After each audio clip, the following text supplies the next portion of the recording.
Thought we might have a little look at my homemade tinder boxes. Likely most of you watching this are probably already familiar with the concept, but mine is kind of mimicking a very rough 18th, 19th century sort of principle for a classic tinder box with a fire steel. These are both homemade. This one is more an auxiliary box that we'll get to in a minute that I keep spare things in. Can't go in the fire because it's made out of micarta. This one, however, is made, oddly enough, out of an old Weber grill, one of the old charcoal grills. It's just sheet metal. And it is, in fact, put together, other than these rivets on the hinge, with brass brazing. It's very hard to tell, but this seam here on the bottom plate is held on with brazed brass. So, opens up like so. And I have all the classic things in here that you'd expect out of a tinderbox. So we'll just kind of remove things here. We've got our fat wood or rich pine. And that's wrapped in jute for tinder when I can't find any. Local tinder, or if it's really wet. Nice little pieces of fat wood here.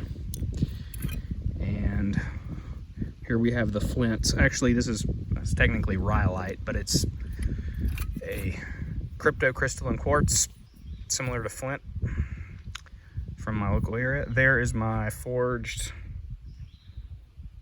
fire steel. This is made out of 1095 high carbon steel. Obviously, it is hardened, especially, well, the striking surface is glass hard, as you would want. There's a few more, and I have extra pieces. Oops. I have extra pieces of stone here, some sharper stone, just in case that one gets dull. And somewhat messily here, I've got char cloth. It's just cotton cloth that has been essentially turned into charcoal. A few little remaining pieces of fat wood. This thing is very crude, but I'm really quite pleased with it. It works very well and kind of fits with the whole frontier aesthetic. Something interesting to note, as I said, this was a Weber grill, and it's got ash on it. I recently burned some more char cloth off because I was running low. But the paint on a Weber grill, as you might expect, is heat resistant. You can see a little bit of it left there. But the whole surface is actually covered. It must have been some kind of enamel because it vitrified once I heated the steel up to form into the actual box. So it's always kind of had this, especially when I first made it, it was almost glossy black, which is kind of unusual. You can use, obviously, any kind of steel you like. You just need something that won't melt in the fire. You know, you're talking a small fire here to burn off small quantities of cotton. But these are essentially pocket-sized, tiny charcoal retorts. And it's just such a clever thing, I think. Of course, I'm sure you all know how these are used. You take a piece of char cloth, little square, however much you think you need. You take your flint, and if I can do this without knocking the camera over, you might not be able to see that in the daylight. Awkward behind the camera. But you just smack it against there, and you keep the char cloth, a little piece of it, held right here. And eventually one of those sparks will catch in the char cloth, set it on fire. Oh well, it doesn't set it on fire, it sets it to smoldering as charcoal does. I guess that's partial combustion, you might call that. And then you take your little ball of tinder, whether you're using jute or something local. when I'm down in the Piedmont, I really like the roughed up bark of eastern red cedar. Makes perfect tinder. And if you can't get that, the second best common thing on the East Coast that I found is grapevine bark. You have to process that a lot more to get it fine and stringy enough to where it'll catch, and it doesn't work quite as easily, but it's still a pretty good substitute. So obviously, very basic little kit here. I'm quite proud of that. It's turned out to work quite well. And this is another little box. I actually didn't originally make this as a tinderbox. It's obviously not something you would have found in the 18th or 19th century because it is made out of, in fact, micarta, which is a phenol formaldehyde plastic with a substrate. You know, everyone knows what micarta is, but it was just a little project I did to make a little, like a keepsake box kind of thing, but it's turned out to work quite well. I keep all my extra char cloth in here. In fact, I need to add some jute. I was going to ball up quite a bit of extra because, you know, that's not much jute right there. So I'm going to try to add it. Remember to add some jute to that. But there's a nice little, that's enough char cloth to last you quite a long time if you're a little bit miserly with it. And this box is just put together actually with CA glue, which is a lot stronger than you would think. Just something fun to make. I actually carried batteries in this for a long time. So there you have it.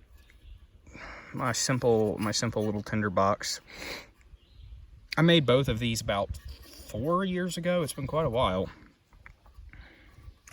But maybe this gives you some idea for a simple little project. You could obviously make one much nicer than this. I'm not terribly good at working sheet. I had several iterations. I had one that I actually made out of real wrought iron. It was quite a lot larger, but that turned out to be impractical. Aside from the weight, it took too much energy to heat the iron sheet up. This is actually quite thin, modern sheet metal, so it's, you know, you only need a tiny fire to actually burn off your char cloth. And of course, you can use char wood, where you take punky wood, they call it, or half-rotten dowdy wood, and cook it off just like you would charcoal.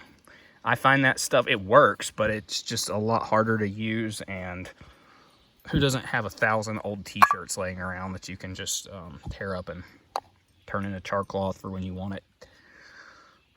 But I think most people know how to use these already, but if just for the heck of it, I'll probably do a short video on how to start a fire with these. And I tend to not always use, if I don't have to, I don't always use fat wood. If the weather's really dry or you've got other good material, you don't necessarily need that. But if it's a little wetter or for whatever circumstance, you want something to burn for a longer time, this stuff is classically good for that. So I find a lot of joy in using the traditional methods. Once you get the hang of it, of how to strike the flint, it's really pretty easy. As long as you've prepped your tinder and your fire and your wood and everything is ready to go, it's really pretty easy to use, especially in fair weather, of course.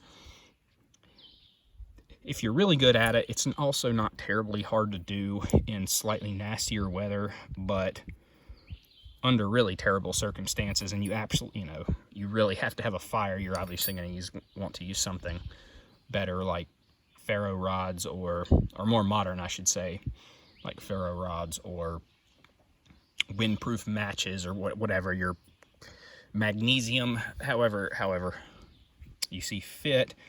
But for casual use, I find, like I say, I find a lot of joy in using the very traditional method, and it actually, it's easier than people think. I've taught several people how to use these, and most of them when they finally get their first fire lit with these, they're always so pleased because it really is a satisfying experience.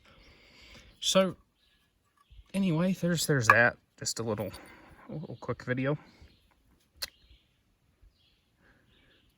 And this is a perfect thing for a novice blacksmith to make. You can make these as long as you have the correct kind of steel. You do have to have high carbon steel, but this is the perfect entry-level project if you're ever teaching someone blacksmithing for the first time, or you're learning on your own and you have a little backyard forge.